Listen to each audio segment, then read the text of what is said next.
Assalamualaikum warahmatullahi wabarakatuh. Wilujeng tepang deui sareng Pak Acep. Masih dina pangajaran bahasa Sunda. Dupi dina waktos ayeuna anu baris dipedar nyaeta ngeunaan materi paguneman spesial medar LKPD 2 kanggo kelas 7 tangtosna. Pilih hidup khusus siswa anu aya di Cirebon ngaraos kasulitan ngerjakeunana kukituna hayu urang pedar sasarengan sareng Bapa nya urang samikeun waleranana engke supados kahantos ayeuna hayu urang tonton heula videona nya.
Created using Powtoon.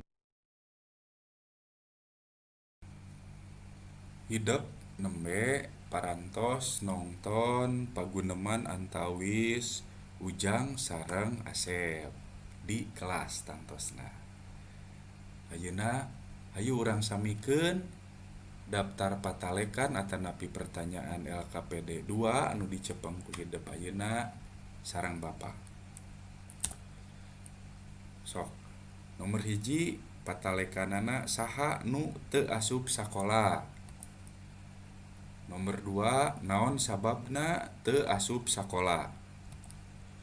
Nomor 3 naon nu ngalantarankeun geuringna teh. Nomor 4 ngarencanakeun naon babaturan Dedi di sakola. Sarta nu terakhir nomor 5 basa naon nu digunakeun ku dua siswa eta teh. Tah ayeuna hayu urang samikeun waleranana sareng pedaran Bapak di dieu. Waleran nu kahiji nyaeta nu teu asup sakola nyaeta Dedi. Babaturan sakelas Ujang jeung Asep. Waleran nu kadua nyaeta Dedi babaturan Ujang jeung Asep gering panas tiris. Lajeng nu katilu geuringna lantaran main bal huhujanan. Waleran nu kaopat ngarencanakeun nempo Dedi rek iuran sakelas meuli susu jeung buah-buahan. Sarta waleran nomor 5 paguneman nu digunakeunna nyaeta basa nu digunakeun teh nyaeta basa loma atanapi basa gaul atanapi basa kailaharan. Tah sakitu nu cekap diserat ku hidup dina LKPD mah. Nanging ieu Bapak bakal ngadugikeun oge pangjembar materi supados hidup langkung ngartos nya. Dupi pangjembar materina teh ngeunaan pesan moral anu aya dina eta paguneman. Pesen moral paguneman Ujang jeung Asep. Sanajan nu digunakeun basa loma atanapi basa kailaharan atanapi basa gaul, tapi obrolan ningalikeun sikep silih ajenan atanapi silih hargaan nya jeung silih pikanyaah jeung babaturan sehingga katepi aspek sosial kabasaanana. Nanging sok sanajan kitu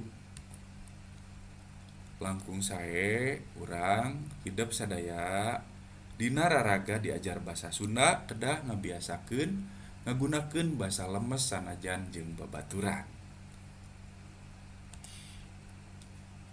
Pesan moral salajengna tina eta paguneman nyaeta lamun ulin ulah kamalinaan, kudu bisa ngajaga kesehatan awak, ulah jiga dedi main bal hujanan nu antukna teu bisa asup sakola. Nu salajengna mun aya babaturan sakola anu gering mangka sahade-hadena gagancangan ditempo komo bari babawaan anu matak nyahatkeun. Yuran ningalikeun sikep gawe bareng sauyunan sakelas. Tahrupina sakitu eta refleksi atanapi kacindekan tina pesen moral anu aya dina paguneman video tadi. Sakitu anu kapihatur ku Bapak dina pangajaran ayeuna. Hatur nuhun.